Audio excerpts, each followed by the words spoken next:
Requesting connection. Established. Encrypted. We're live. The show you've been asking for. Advice, technology, and community. Linux first, all others second. This is Ask Noah.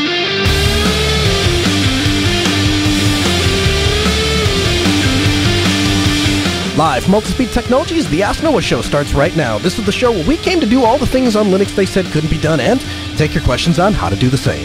The phone lines are open this hour. To be a part of the program, it's a free call, 1-855-450-NOAH. That's 1-855-450-6624, or send an email to live@asknoahshow.com. My name is Noah Chalai. I am your host. Delighted to be here with you this hour as another episode of the Ask Noah Show kicks off. Kyle joins us from Georgia. Hey, Kyle, welcome to the Ask Noah Show. Hey, Noah, it's Lyle, but that's okay. Sorry about that.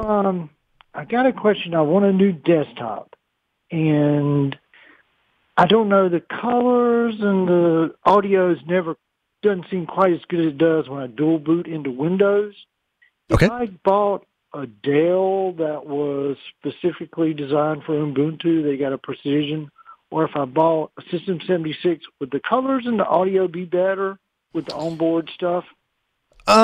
So I guess to answer that, so here's a couple of things to consider when answering a question like that. So regardless of if you buy the computer from System 76 or Dell or Lenovo or HP, the reality is there's only so many companies that actually make the components that go inside the computer, right? So Intel makes the same i7-8700K that goes in a Dell Precision that is in an HP workstation. Or is the same chip that you would buy if you were building a computer outright yourself, and certainly the same chip that System 76 uses. So it doesn't, as far as is one going to work a little better, or is it going to function any better, or are you going to get better performance, is essentially kind of what you're asking. The answer there is no. Where you will notice some difference, Lyle, or where it may be beneficial to you is Dell, for example, will check a video card and a audio card and a motherboard and make sure that all three of those things work together flawlessly. And so let's say you're watching a video, the audio syncs up, the video syncs up, everything is smooth, everything works together, all of the drivers work. All of those things happen because you have a manufacturer that is paying attention to those things and making sure that everything works. And you won't have that if you're just hodgepodging it together yourself. And so that's where the advantage of buying a Dell or System 76 would be. As far as those two specific brands, is there one better than the other, or is there one going to give you better performance? Absolutely not. I don't think you're going to see a better picture quality or better audio quality in a System 76 over a Dell, or a Dell over a System 76. What you might find is that the customer support, the treatment of you as an individual rather than just a customer number from a place like System 76 is probably going to be better. And the profit margins as an ability to swap parts or to offer you free service or even a free replacement or a free upgrade is probably going to be better at a place like Dell. Okay. They have a precision that you can get with Ubuntu, Dell does. Okay. But say I wanted an Optiplex, would it do any better? Would one work better with Linux just because they offer that one with Ubuntu, the precision over the Optiplex? So all of Dell's hardware with the better video, better audio. Sure. Yes, the answer to that question is yes. Certainly a hardware-enabled system from Dell, that is Dell's stamp of approval that Linux is going to work on the system, and absolutely that will work better than a system that isn't hardware-enabled. However, there are only two computers that I'm aware of, neither the Dell Optiplex or the Precision. It's some weird esoteric model that is used in a specific industry. All of their mainline stuff is hardware enabled for Linux. In other words, if you go buy a Dell Optiplex or a Dell Precision, Dell tells you they officially support Linux on those machines. And I've got 5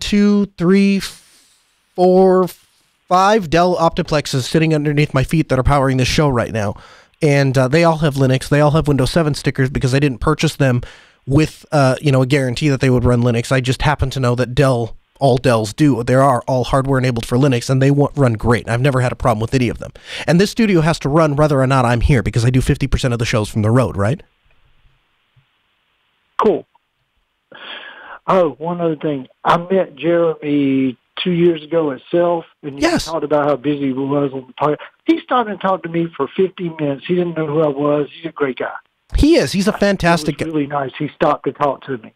Yeah, that's... Love the show, Noah. Thank you so much. Yes, sir. Thanks for calling in. I appreciate having you. That's one of those things that I have to give credit where credit's due to Jeremy Sands, the director of Southeast Linux Fest. He understands that the community that we live in, this is a individual community. It's not a corporate community. The reality is, we talk about as content producers all the time, like, how could we do a show, or how could we cater our content to the bigwigs, the people that are the big corporations and the big companies, and the people that work for the big companies and the big corporations and stuff like that. And the truth is, over time, I think what I've come to see is the human connection is way more important than stuff like that. The human connection, the ability to treat individuals as individuals and respect and care about their needs, that's a far greater calling and a far better way to serve the community than trying to cater to some corporate place that, in reality, they don't need some podcaster to tell them what to do. They've got a corporate training thing that shows them what they need to know for their job, right? So, that's kind of how I've kind of, I don't know, I guess restanced, I suppose is the word, if that is a word, after chatting with Jeremy and following his example of putting people and the human connections above everything else. Chaz calls from New York. Hey, Chaz, welcome to the Ask Noah Show. Noah, how's it going tonight? Hey, man, great. How are you? Pretty good. I had a two-part question about something that I'm sure you've probably had talked to death at this point, but I'm sure you've heard the word on the street is that Valve is coming up with some way to run Windows-based games natively within Steam OS. Right. And I was wondering what form you thought that would take, if you thought it would be a wine compatibility thing, or if they would come up with their own homegrown solution, or if they would just kind of like get all the AAA game manufacturers together and try to promote some sort of unified standard. And the second part of my question is, obviously, as we heard just a few moments ago, you are Linux first, but we can always trust you to give a fair and balanced assessment of what Linux is actually capable of doing and what it isn't capable of doing. So at what point do you think Valve gets to a point where gaming on Linux, besides Free Doom and DOSBox and things like that, gets the Ask Noah Show stamp of approval? Sure. That is a great question. For those of you that haven't caught up, and we'll have a link to the Engadget article in the show notes, Valve is essentially, they're trying to build some tools so that you can run Windows games on Steam machines. So the problem that Valve is having right now is Valve makes their money they want to make the next Xbox. They want to make the next PlayStation. They want to make a game console, but they want that game console to run PC games. And the idea is you can buy this game once and you'll be able to run it on your laptop, on your desktop, on your gaming PC, and you'll be able to run it on your living room console. And the problem that they keep running into is that all of the AAA game manufacturers are not porting their games to Linux. They're running them on Windows. And Valve, for obvious reasons, doesn't want to base their infrastructure on a dying operating system. And so they have restructured and based SteamOS off of Linux. And so now how do we get those games on there? Well, what they're working on, and I guess the answer to your question is, I believe it's some modified version of Wine based on the limited research I've done. And I'm not a gamer, don't play one on TV, but I was just having this discussion with a friend of mine last night, and his speculation, and it is just that, speculation, so don't take this to the bank, just speculation, just an idea, pie-in-the-sky idea, is that Valve and Google may end up teaming up on some of these things, because as we talked about on the show a couple of weeks ago, Google is also announcing a game-type box that they are going to release, but Google's box is going to be cloud-based gaming. So the idea that you could play a Google game inside of a Chrome tab, whereas Steam obviously has an interest in having hardware in the home. But those two, you could see how those two could work together. If Valve wanted to design the box or work with a hardware manufacturer to have the local box, and then Google could be the game service, you could see how those two things could come together. Of course, all of that means that both manufacturers have a vested interest and a lot of money in getting games to run on Linux, right? Definitely, yeah. Perfect. Hey, Chaz, thanks a lot for the call. I really appreciate it. Also, just a heads up, we have a T-shirt headed your way back from the July T-shirt contest. So those are supposed to arrive this week, and then we'll have them shipped out. So if you want a T-shirt and you're wondering where it is, I believe they are coming in this week, and we'll have them shipped out by Friday. Lou calls us from Connecticut. Hey, Lou, welcome to the Ask Noah Show. Hey, Noah, how are you? Good, man. How are you? Pretty good. So my question is in regards to Core Boot and Libre Boot. I just wanted to get your thoughts on, how necessary do you think it is for someone who values freedom and uses Linux? I try to keep all my stuff offline. I use KeePass instead of LastPass, things like that. Mm-hmm. And should I be using all computers with only Core Boot and Libre Boot, or does it really not matter that much? Here's the way I've always approached that, Lou, and that's a great question. I love it. The way I've always approached stuff like that is I divide things into hierarchies. Hierarchy number 1 is, does it run on Linux? Hierarchy number 2 is it open source? Hierarchy number 3 is it Libre respecting, or is it freedom respecting? And so the way I approach some of this stuff is, in a perfect world, yeah, absolutely, it's very important. I absolutely think that the microcode that is executed on our motherboards should absolutely be open source, should be public, and that we should care and try to move towards a society where we own and understand the code that is running on our computers. There have been instances where the federal government has worked with either PC manufacturers or shipping manufacturers to intercept computers and inject malicious code at the BIOS or EFI level. And so that's not conspiracy theory. Like, that's proven. We know that has happened. And Lenovo has willingly participated in some of that.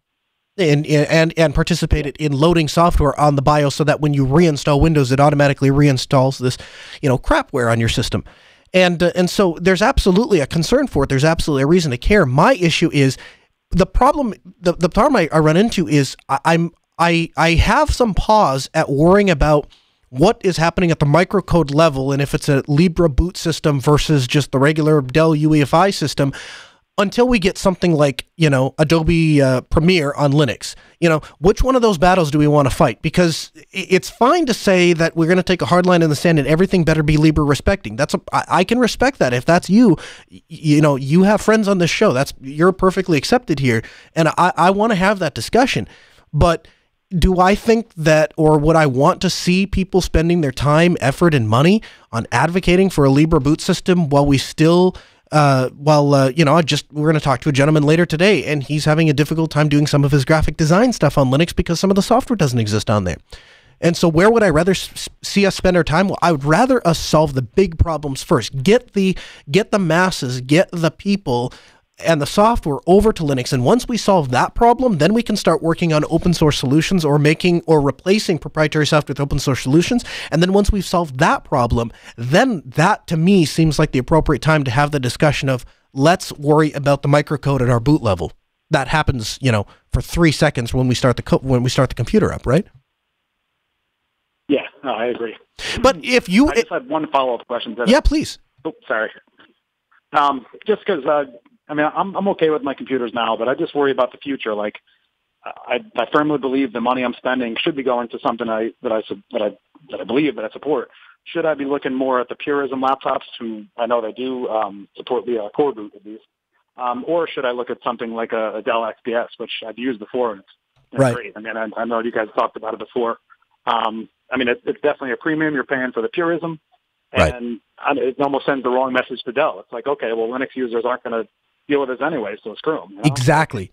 I want my money to go towards making things better, I guess, is what I'm trying to say. Man, you really nailed the head. There's a GIF I've been using. It's this board coming out, and then there's a hammer that hits the nail, and it's just this nailed it. If I could give you that GIF over the air, I totally would. Man, you really hit the nail on the head, man. The issue there is, you're right. Dell right now is testing the waters. They're saying, is there a market? Are the Linux enthusiasts, are they willing to put their money where their mouth is and buy an $1,800 computer? If we take the top-end computer that we offer, we don't even offer it with Windows. If all we offered it was with Linux, would the Linux community step up and buy it? And by and large, the answer to them so far has been yes. And then they doubled down on it and said, okay, well, you bought the laptop. Let's make an all-in-one desktop that makes the iMac look like a Fisher-Price child's toy. And they released the XPS all-in-one. And that took off like wildfire, and people are buying them right and left and saying, this is the end-all be-all for media production. And so as a user, it's absolutely important to vote with your wallet and to let the market forces show Dell that, yes, there is a market out here, and yes, we are willing to buy it. And I know Martin George personally, the guy who is in charge of the Linux on Dell, and he is fighting the good fight, as it were. I mean, he goes into his office managers sits down in a board meeting and they'll ask him difficult questions like, what do you expect the sales on Linux on Dell to be? And he'll give them a number, and then they laugh and say, well, we get that in our Windows sales in one state alone, or something like that. I don't remember exactly what the quote is, but the point is that the market, you're starting at a small market. So to divide that market, and we as Linux users, we never miss an opportunity to tell manufacturers and to tell software manufacturers to pound sand. I remember when EditShare brought Lightworks to Linux. That was huge. The first time that we had professional grade $20,000 video editing software, and they were willing to give it to Linux users for free. And the first question when they launched their new form, the first comment, the first discussion was, well, if it's not on Fedora, I'm not going to download it. But they better put an RPM out. That's the kind of stupid but things that we as Linux users we respond to after this company takes a gamble out on us. And you can understand why at some point these manufacturers look up and they're like, listen, that's just a rat's nest we just don't want to get into. We don't want to bother porting our software to Linux, and nobody appreciates it anyway, and everybody's mad all the time, and no matter what we do, it's never enough. So I think that the change starts with us. The first thing we do is we take what manufacturers have done, we show thanks for it, we reward them for it. It's like Pavlov's dog, right?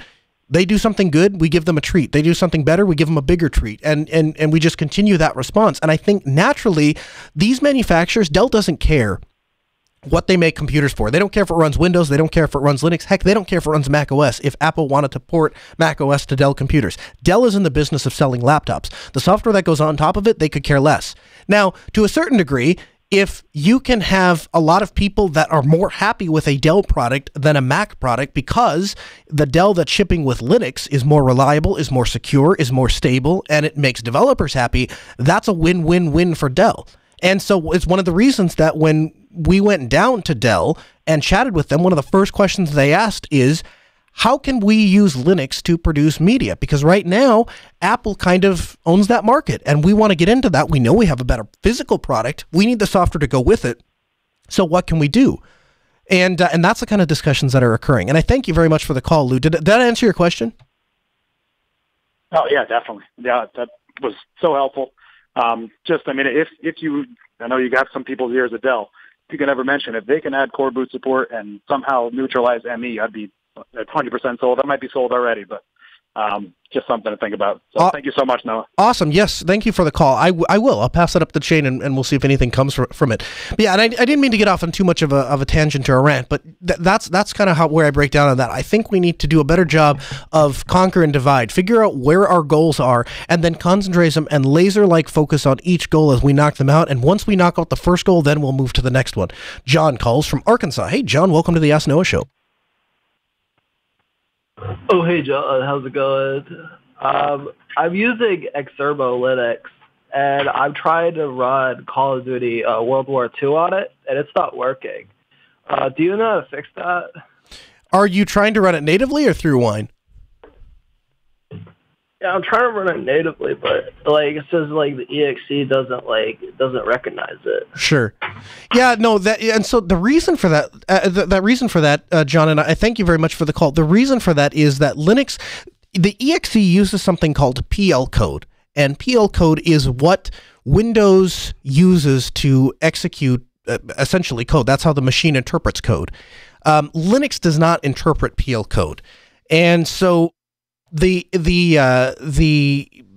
computers that are the software that runs on Linux obviously has to be written specifically for Linux, and as is the software on Windows has to be specifically written for Windows. Now there are things like Wine and virtualization that allow us to cross run software. So for example, if you wanted to run Call of Duty in a virtualized environment, you could use a PCI pass-through, and you could actually run a graphics card natively on Linux and be able to pass that through to Windows, and you would have near native performance. So, and I thank you very much for the call. It's a great question. Glad to see a new user getting started on Linux. One of the things that we did is I have been a buddy of mine, and I started a podcast. And we're talking about news and stuff like that. You can check more out at podcast.theschmidtshow.com. But as part of that, I have gotten to know this guy and his family. And as we kind of got to know each other and hang out, one of the things I said, I'm really passionate about this open source stuff and this Linux stuff, and are you guys interested in taking a look at this stuff? And so what I did was I set up an Ultrabook, an Asus ZenBook, which is it's a really nice Ultrabook. I mean, that's one of the, if you're looking for an Ultrabook, and we were having a discussion on which Linux laptops to buy, that's a really great one. Because it has a lot of the same build quality features as a MacBook, and yet it runs Linux perfectly. And so set that up with KDE, Kubuntu 1804 to be specific, and gave it to this guy, and he didn't have a whole lot of interest in it at first. He said, yeah, I don't have a lot of time. I'll play with it a little bit. But my son really likes technology, and so do you care if he'd probably be a lot better at digging into it than me. So his son takes over the laptop, and he starts playing with it, and it takes off. He's like, this is great. Everything works. It's fantastic. Here are some of the pitfalls, but for the most part, I really like it. Well, fast forward about 5 days in, maybe a week in, somewhere in there, all of a sudden his dad comes back and says, yeah, well, my son has now taken over that laptop, but I have also started to really like Linux, and could we replace my MacBook with Linux? And I said, yeah. So now we're in the process of doing that. So joining me in the studio is Mr. Kenny Schmidt, Brad's son. Hey, Kenny, welcome to the Ask Noah Show. Hey, thanks for having me on. Hey, yeah, I appreciate having you here. So I guess here's what I'm interested in. So you are how old? I just turned 17, so young. Okay, and still in high school. Yep. And what's interesting is you actually attend high school on your computer. Yes. Yep. So you attended it's like an online high school kind of a thing. Yeah. Yep. It's through Adobe. I can't think of the actual. It's Adobe. It's one of the Adobe products. Okay. But it's basically a virtualized classroom where they have programs where like you can raise your hand digitally, and it notifies the teacher and all this stuff. So it's got all that kind of stuff, and it's pretty intuitive, and it runs pretty nice. Yeah, that's fantastic. So I say all of that, or I bring all of that up to exemplify the fact that if there's anybody that you live on a computer right now. Your job, so to speak, is on a computer, and then you have a part-time job as a graphic designer. Yes. Yep. And so all of these things exist on a computer. So you know your way around a PC pretty well. Yeah. And traditionally, you've been a Mac guy, Windows guy. For the most part, I've been doing all my stuff through Windows. For me, Mac it's a little bit closed. I can't change a whole lot, and Windows has been kind of buggy. So I kind of like the idea of this Linux that it's got some flexibility and some customizability with a little bit of performance, and you get the performance and the reliability that something like a Mac would have. So off the bat, like just initial impressions, I've already really enjoyed some of that aspect of Linux in itself. Other than that, yeah, it's absolutely been Windows for me, and that's about it. But this is definitely something different. So your dad brings this computer home. He says, "Hey, Kenny, I've got this computer. It runs this Linux thing. Check it out and let me know what you think." So you pull it out, you turn it on. What's your first impression?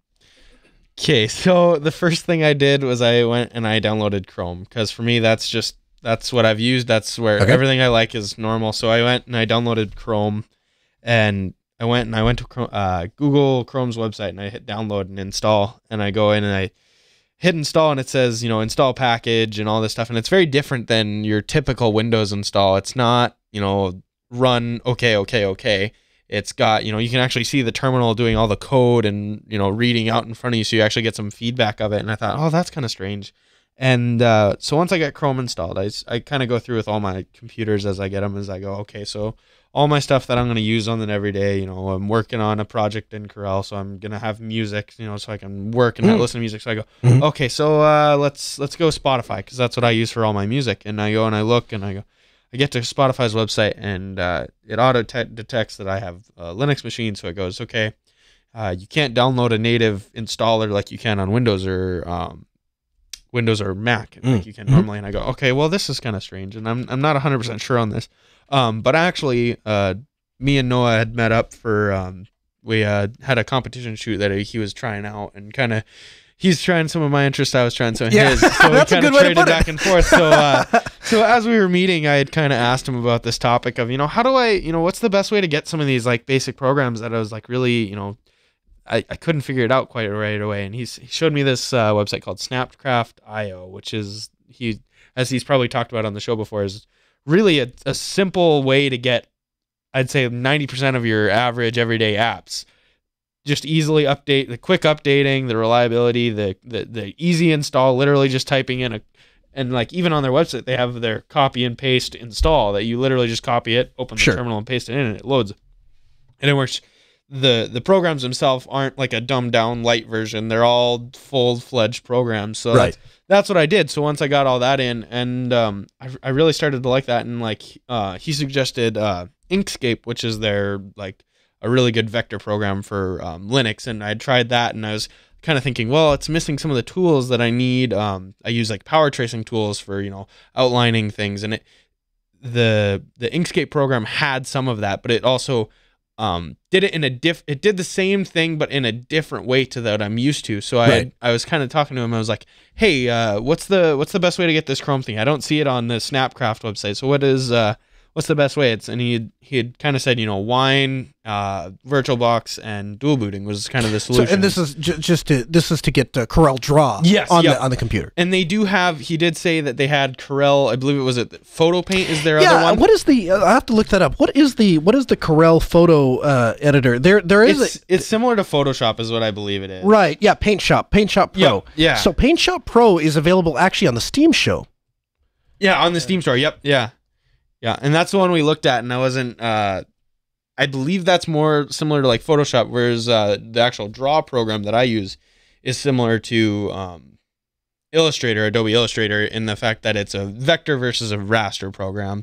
So really, just scalable art versus pixelated art.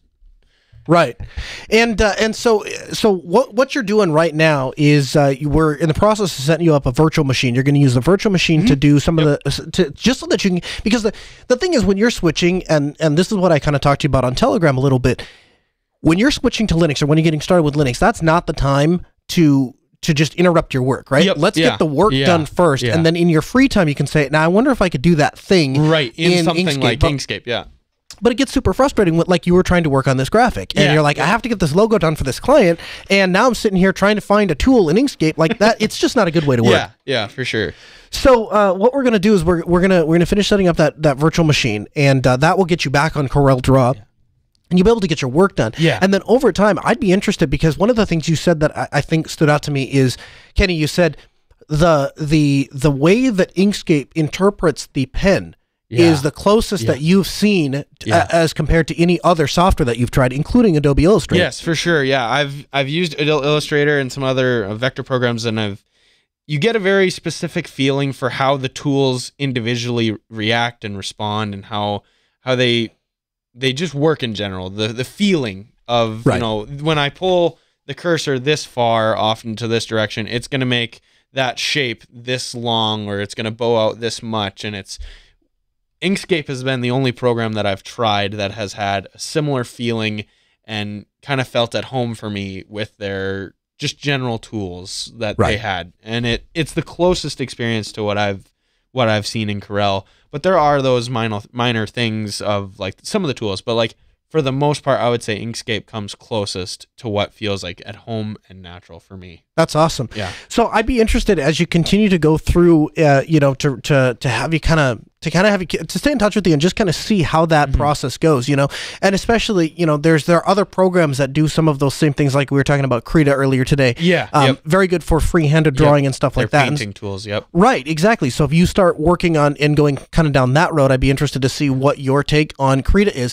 And then also, and I mean, I was kind of half joking about it, but in all seriousness, if you ever found yourself with some extra time, if you got into some of these softwares, would you ever be interested in creating tutorials for people to say, for the next generation of people that want to learn how to use this stuff? Absolutely. I think there's, especially in the field that I work with a lot of other designers at my job, and having something that I, even just on a personal level, say one of my coworkers, I've heard this a lot, especially in the industry I work in, people, when they first start working there, they automatically, the first thing they want to learn about is graphics, because it's a cool field. I mean, people are genuinely interested in it right away. And if I had, the time to sit down and once I learned something like Inkscape, a free tool that people can just download and install, and they don't have to, they don't have to buy a license to this program, and they can just install it on any computer, and they can just start learning and see if they actually like it. That is something brilliant. And if I could once I learn these programs like Inkscape and what was the other one? Krita, yeah. Krita. If I could actually go through and, once I learn these programs, create something where they can follow along A lot of the people that I've helped kind of teach some of the Corel Draw and graphics and stuff for, I literally had them sit down and watch a YouTube video on like a multi-monitor setup. I'll have them, I'll pull up my art program on the main monitor and I'll say, here on the second monitor, have this YouTube video up, and this is what I used to learn this program from. And really the best way to learn like an art program is literally just sitting down, watching a tutorial and following along and physically doing it, because that's, at least for me, I mean, some people do learn differently, but I think if I had, created a tool like that so like even some of my coworkers, say they were interested, I could say, hey, download this Inkscape program and watch this tutorial I made, whatever in my time, and they could get started right away, and we could have, an extra designer on staff now. Right. They can do more than one thing. They have some extra variety of stuff. So, I want to dig into that just a little bit. So one of the things that we get on this program all the time is people ask me, they say, how do I get a job? Or how do I get hired? Or how do I do this, that, or the other? And you... at the time, I guess you were probably 15 or 16 years old, have managed to figure out what people 40, 50, and 60 years old can't seem to figure out, and that is that if you can just make yourself more valuable to the employer than they have to pay you, it's a foregone conclusion. They absolutely want to hire you. So tell me the story. How did you get your job? So my dad actually works for a radio station, and one of the people that advertises on the radio station had basically has a graphics company. And at the time I was really interested in graphics. So my way of finding this graphics company was my dad, but just the best way to find, like, say, a company you're looking for is just go look for a place that does what you do.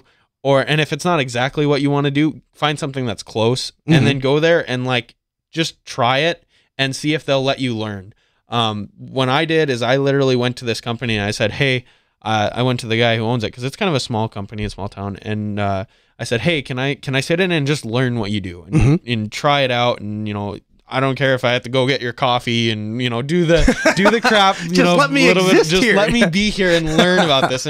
And as I went, I learned. I did some of that, and even doing it on your own in your own free time. Like, I go home when I was done there and pull up a YouTube video on how to do artwork for Corel or Inkscape or whatever program you want to use. Yeah. That's what they were using. So that's just what they were using, and that's what I learned on. Yep. So I said, okay, I'm gonna learn as much about this as I absolutely can, and I'm gonna try my hardest to just impress this guy every single time when I come in and I go, hey, I learned this thing, and sometimes you'll even get really lucky and you'll learn some cool thing that even they didn't know. And I was able to show him. I said, at the time it was, I think it was like an opacity tool or a way of using it to make a cool effect. And I was like, hey, check this out. We can do this. And he's like, oh, that's really cool. I really like that. And basically over time, I had learned some of this graphic stuff. But this company, they don't do just solely graphics. They do graphics and apparel. So they do the actual creation of they'll do your logo for your company and they'll do your clothing. They'll do it all. And then they send you on a trip. Yeah. They also own a travel company, and that's kind of a second branch. So really the thing is I'd learned as much as I could. And then once there was an opportunity that arose as soon as I could, before me, there was a guy that had ran their machines, their embroidery machines. So he was a machine operator, and I believe he was going back to school is why he couldn't continue to do it, because he just had to be focused more on school. So, and this is college, not like high school. So he went off to college and he said, I'm not going to be able to run the machines. And since I had been there learning about, the graphics and all this other stuff, I basically, my boss said, hey, would you like, if you could run these machines, which you've been sitting here and learning for the last couple weeks and months, and you've kind of learned about all this stuff and how it works. Hey, how could you do that for me? Cause you're the only other person I know right now. Otherwise I'd have to go find another person that can do this stuff and have to train them in and take all this extra time. So the way I kind of look at it is I tried to start to build as much value as I could at that company before I was even employed. And even if they didn't see the value in having me at that company, and that boss never said, oh, hey, I want to hire you on to do this, then I at least learned from that company. You were getting experience. I learned about it, and I found my education in doing that myself. And you didn't pay, and you didn't have to pay for the education. This was 100% free. All it was making the offer, going up to someone and saying, hey, I see you have this really great thing going on here, and I see that I could learn something great out of this. And I want to be a part of it. And I want to be a part of it, and I want to learn. And it was something that I was genuinely interested in. I want to see if I can just sum this up just a little bit. So it was who you knew because you were paying attention to the connections around you and said, here's somebody that's doing something I want to do. And I know I found the path, the shortest path to that thing. You made yourself more valuable to that company than it would cost to pay you. And then really what it was preparation met opportunity, and that's what created success, right? Because so just being always willing to work and being there and being available meant when that opportunity came up, you were the first guy because you already had your foot through the door because you're already there working for free. And like I say, and it's something that I love doing too. So it seems, at least for me in my case, it seems like I'm more willing to work harder when I enjoy what I do. Right. So putting that in that extra time and just going in and learning about it didn't feel like work. It felt like going and just doing something fun in my free time because it's summertime and I got 3 months to kill with nothing to do. So why not go and do something productive? So that's a lesson for all of you that are out there. If you're listening and you're wondering what you can do to get your next career started, take some advice from the 17-year-old kid because he's figured it out. So thanks a lot for joining me. I appreciate having you. Obviously, you're going to stick around for the rest of the episode. So if there's anything you have a view on, by all means, your mic's on, speak up. But yeah, we would be interested. I'd be very interested in hearing the continuation of this. Hearing where your journey goes, hearing the kind of software and the kind of things that you use and what happens, and how we can be a part of that and become a part of that success. And so, we'll upgrade that. We'll upgrade the laptop for you. We'll get a bigger SSD in there for you because I know what kind of your needs are now, and we can kind of tweak that a little bit. And then it'll be nice because it'll kind of be passed down because once we get everything all finalized on your dad's MacBook, then you'll be his first line of support because, hey, guess what? You got 2 weeks on him. You know, I had the same stupid simple questions beforehand that I can now help him with. And so and then we it's fun too because you had another buddy that we were all out at this trap club. Not that it's necessarily related to this show, but you're somewhat of a child prodigy when it comes to trap shooting, right? Thank you. You won that competition that we were at, but then you've competed at the state level. And you got, what was your exact place? I can't remember. I know for the most part, it's ranked on teams. So for the last 3 years, our team has taken first through second place. So the first year we were there, we got first place. Second, third year we got second and second. But place there's again. hundreds and hundreds and there's hundreds. And I believe I know for a fact I was in the top 50. I can't remember. I think it was like something like 7-way tie for 20th place. And when people say that, they say, "Oh, it's 50. That's not so much." But the difference between 50 and first place is like one target or whatever, right? Yeah, it's a very small. Like I think it's a total of like first place to like 20. I believe it was 27th place is what I got. So I think I think it was like 6 targets. Yeah. Sure. 27 positions and it's 6 targets. Right. And this is over hundreds and hundreds of targets that you shot.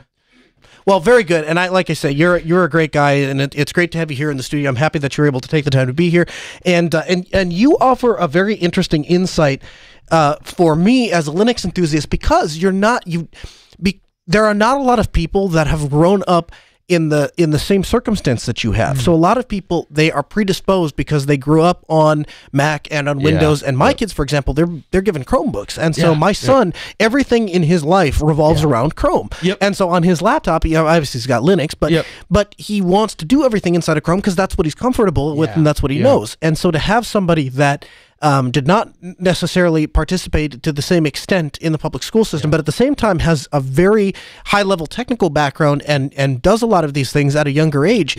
Obviously, that has some that I think that provides a lot of insight. So I'll be interested to follow that to see how it goes. And for sure, as you learn these tools, I promise you, there are people out there that would love tutorials on taking your artistic ability and combining with an ability to say, how can I take these open source tools and how can I make them valuable to other people? Without, again, giving back to that community, without having somebody has to contribute a cost, Yeah, for sure. Again, open phones, 1-855 1-855-450-NOAH. It's 855-450-6624. The email, live@asknoahshow.com. EFF.org. Headline: Telling the truth about defects and technology should never, ever be illegal. Ever. Congress has made a new law saying that Congress has never made a law, saying that corporations should get to decide who should publish truthful information about defects in their product. The First Amendment wouldn't allow for such a law, but that hasn't stopped corporations from conjuring out of thin air and defending it as though it were a natural rite of passage. Some background: in 1986, Ronald Reagan, spooked by Matthew Broderick movie War Games, worked with Congress to pass a sweeping cybersecurity bill called the Computer Fraud and Abuse Act, commonly known as the CFAA of 86, that was exceedingly sloppily drafted. The CFAA makes it a felony to exceed authorized access on someone else's computers in many instances. Fast forward to 1998, when Bill Clinton and his Congress enacted the Digital Millennium Copyright Act, commonly referred to as DMCA, a giant gnarly hairball of digital copyright law that included Section 1201, which bans bypassing any technological measure that effectively controls access to copyright works or trafficking in devices or services that bypass digital locks. Notice that neither of these laws have bans on the disclosure of defects, including security disclosures. But decades later, corporate lawyers and federal prosecutors have constructed a body of legal precedents that twist these overburdened laws into a rule that effectively gives corporations the power to decide who gets to tell the truth about flaws and bugs in their products. Businesses and prosecutors have brought civil and criminal actions against whistleblowers who violated company policy and terms of service by discovering the defect. The argument goes something like this: our terms of service ban probing our system for security defects. When you log into a server for that purpose, you exceed your authorization, and therefore you violate the Computer Fraud and Abuse Act of 1986. To say that I have a huge, massive problem with this is a gross understatement, right? Because the issue here is that if it was just the company's data that was at stake here, if it was just their resources that we were talking about, fine, do whatever you want. You make whatever policy you want. The problem is that these kind of policies and this kind of quote-unquote protection is put into place at places like Target, at places like Walmart, at places like the local gym, and those places have my personal credit card. And so if there is somebody there that understands the technology, oftentimes better than the people who actually implemented it, and they're able to find problems, why in the world do we support a law structure that penalizes those people for bringing those problems forward? I had a gentleman reach out to me earlier this week and said, I work for a company and I am trying to navigate some of these waters because there is a massive security flaw. It's causing a problem with customer data, and we need to do something about it. And could you at Altispeed Technologies help me facilitate this and help me figure out how we can fix this problem? And by the way, don't get me fired in the process. And I didn't have a great answer for him. And it kind of frustrated me that I didn't have a great answer for him, because the truth is, legally speaking, there is no legal protection for trying to fix your company's broken system. And in fact, oftentimes, if you point out a problem, the company is more likely to come after you for pointing out the problem to begin with than they are to be thankful for the fact that you're fixing their problem, that you're doing their troubleshooting, that you're fixing holes that should have never been there in the first place, and was highly irresponsible of them not to have paying somebody to fix this stuff. And we don't do a good enough job of that, and we don't do a good enough job of recognizing that. And it's one of the reasons I'm so thankful that organizations like the EFF exist, because the EFF pays attention to this stuff. The EFF pays attention to the fact that there are organizations that don't. We were talking earlier in the hour about, is Libre respecting important? Is Libre software important? The EFF is paying attention to those kinds of things to make sure that the government follows step with this stuff, to make sure that when the government goes to get a bid for something, that they're not violating the principles and rights of people. And they don't treat the digital rights of people different than your physical rights. I've talked about this on the program before. I've used this example before. If you were going through an airport 50 years ago and you had your camera and you were suspected of some crime, and as part of being suspected of that crime, the police confiscated your camera, took the film out, got it developed, and maybe they looked inside of your 20 or 30 pictures to determine if in fact you had committed this crime, or if you were at the scene, or whatever it is, right? If you were, then, they used the evidence against you. If you weren't there, well, they looked at 30 of your photos and you moved on your way. Think about that in 2018. Think about what happens if, for any reason, law enforcement takes your phone out of your possession and goes through your Google photo library. They're not going back 30 or 40 photos. They're going back, in the cases of my kid's life, everything they've ever taken a photo of since the day they were born. is in their Google photo library. And the police can get access to that, government officials can get access to that because they got a warrant, because they got a judge to sign off on it. And yet we don't enforce that sort of policy the other way around. Nobody says, hey, Mr. Law Enforcement Officer, hey, Mr. Judge, hey, Mr. Lawyer, you wanted to find out what my client was doing for the last 30 days. You just went through the last 25 years of his photos. That's exceeding your authorization of access. No, we don't have any of that when it comes to the private citizen. We just have that as protection for these large, massive companies, for these large, massive corporations. Those kinds of things we're happy to protect. Those kinds of things we're happy to go to the mat for and say, you know what? You didn't have the authorization to click on that button and found out that you got access to Susie B's credit card information and her social security number and all of this. Nobody talks about stuff like that, but we're always quick. We never miss an opportunity to tell a citizen to pound sand if they, run into some of these issues and their rights are abused by the federal government or any, organization for that matter. Target gets breached, right? Nobody ever looks at the protection of the citizens. In fact, a lot of times, particularly in the case with the Equifax breach, a lot of these places actually have you sign disclaimers when you or waivers when you sign up for their identity theft protection, the identity theft protection that you only needed because they screwed up. When you sign up for these things, a lot of times, as part of that agreement for them to give you the free identity protection, you waive your right to a lawsuit with these companies, which is ridiculous. They don't protect your data. They fire people who try to protect your data, and then they come after you for the cost. They get you to sign away your rights to sue them just so that you can not be further harassed by people stealing your identity because of their security breach. LT Guy 005 in the chat room says, I told a principal at my daughter's school that if any student finds a way to hack into the computers, into the computer lab that are locked down, punish them by making them maintain or work in the computer lab. Well said.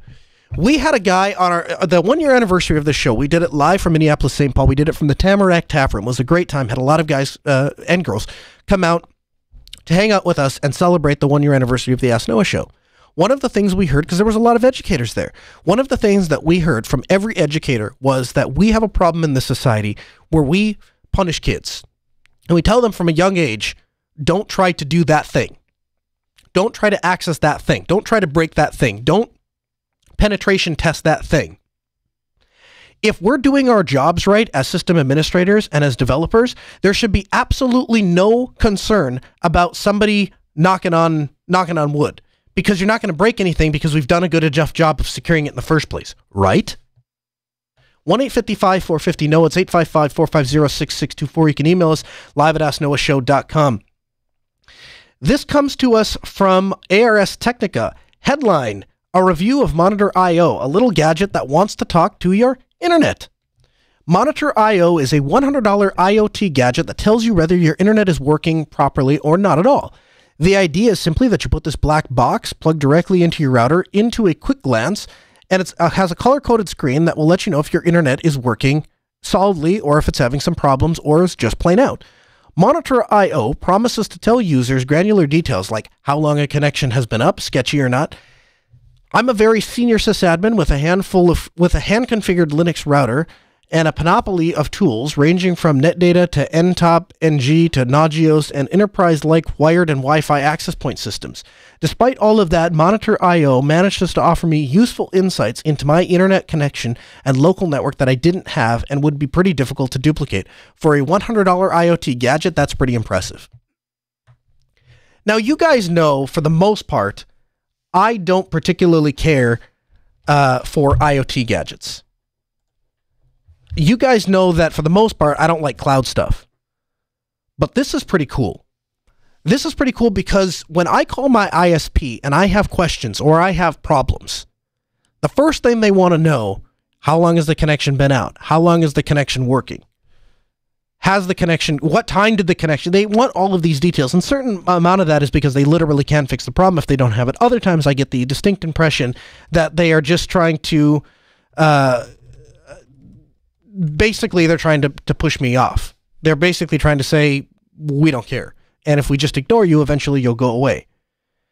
And there are plenty of software alternatives that have existed for a long time that, but a lot of them ran on Windows, that people would use to try to talk to their ISP. Comcast is famous for this. If you don't have specific data proving to them that there's a problem with their system, they will pass it off. I've heard of some instances where they will actually tell you if you don't have 3 or more people in a given area reporting a problem, they won't even send a technician out to fix it.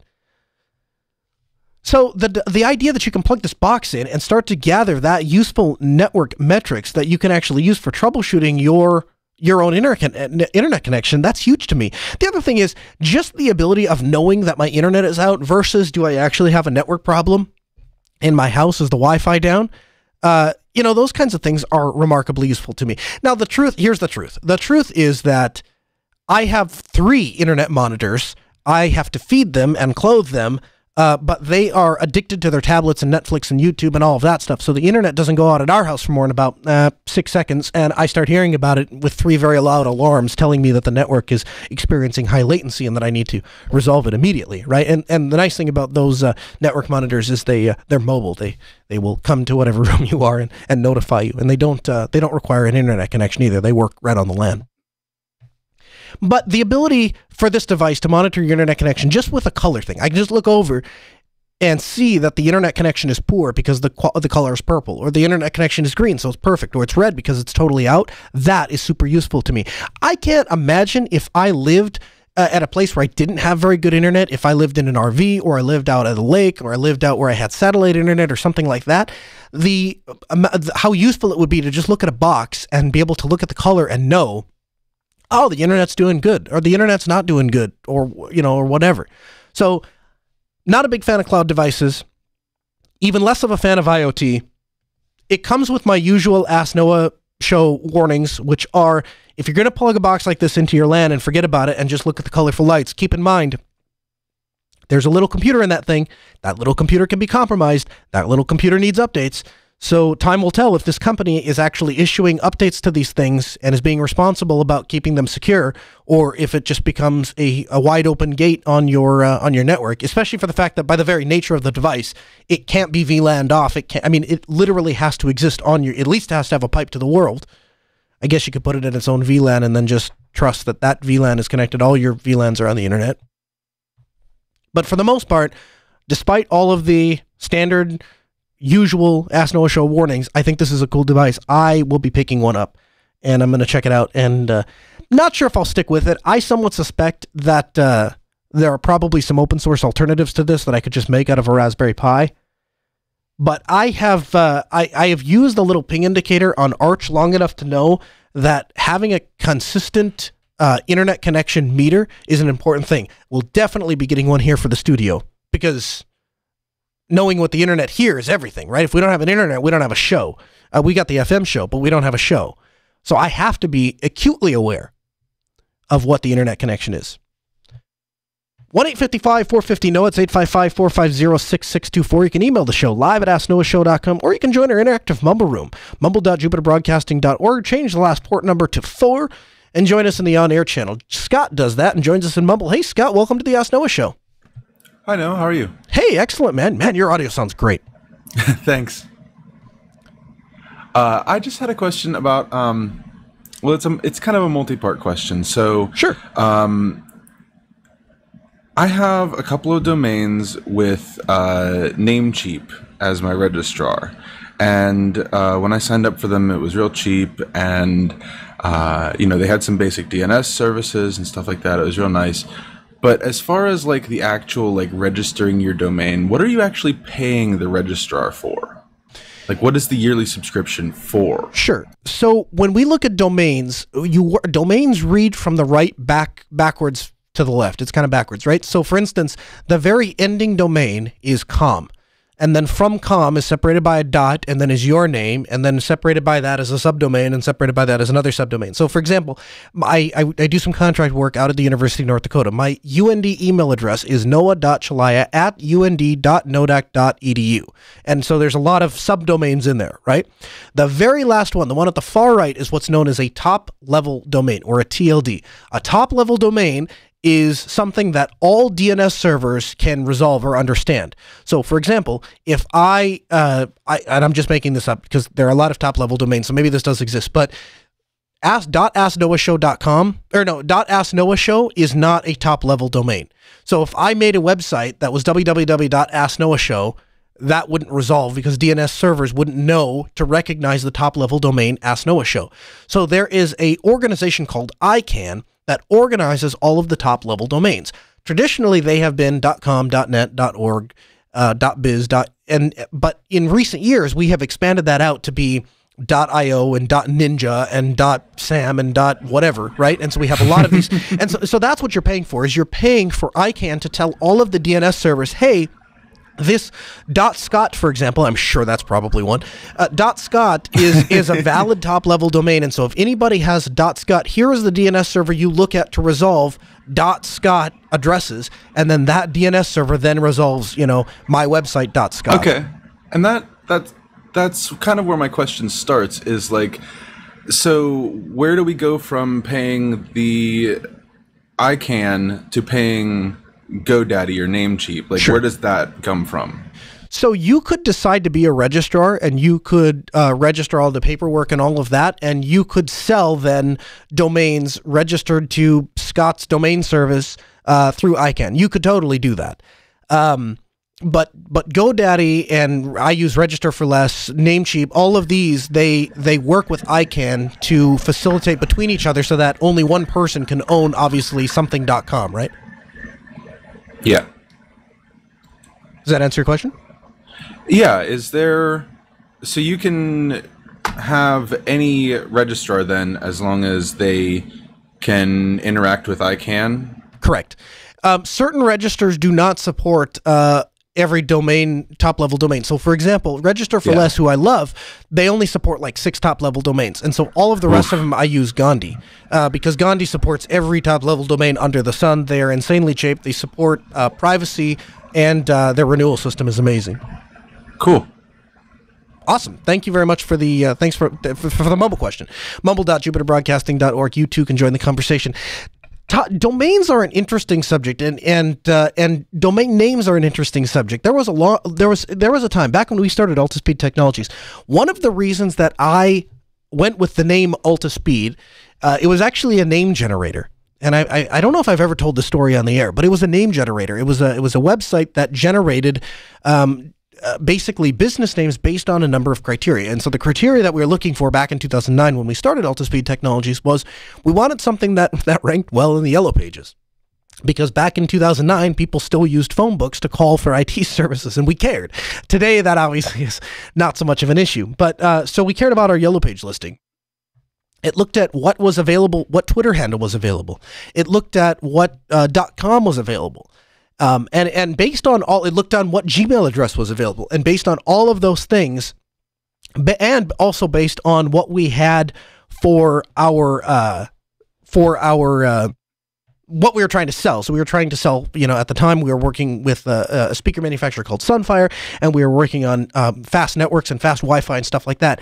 And it combined the Sunfire, Altis, which is Latin for sun, with the network speed that we were trying to push, speed, and we got Altispeed, and altispeed.com was available and all of that. Now, these days, I look at some of those things and I go, well, today it probably wouldn't matter, because even if altispeed.com doesn't matter, altispeed.io is available. And these days, you can almost get a top-level domain that fits whatever you're doing. So the race car guy can have altispeed.races, and I can have altispeed.tech, and we can have that same namespace, and we can have somewhat of a name collision, but it doesn't necessarily conflict because they're doing two entirely different things. Token Ring in the chat room says, I'm sorry, who was it that asked? Somebody asked, Deppensv asked, is Gandhi able to offer in Thunderbird? Well, Gandhi is just a name registrar. Where you check your email or where you host your email is totally your discretion. Now, if you want really good mail hosting, I would check out Fastmail. If you want free mail hosting, check out Zoho. It will do a lot of the things that Gmail will do, but it won't cost you anything. Hey guys, did you know this episode is available as a downloadable podcast? That's right, to subscribe to the feed or download the latest episode, visit podcast.asknoahshow. There you'll find not only the latest episode, but all of the articles and materials referenced in this episode. You can get the latest, of course, by following us on Twitter, @AskNoahShow. The Ask Noah Show continues next Tuesday at 6 p.m. Central. A huge thanks to Vox Telesis for providing our phone systems, Ben, our producer, Sarah, our call screener. This hour of the show may be over, but there's plenty more content for you 24/7 at AskNoahShow.com.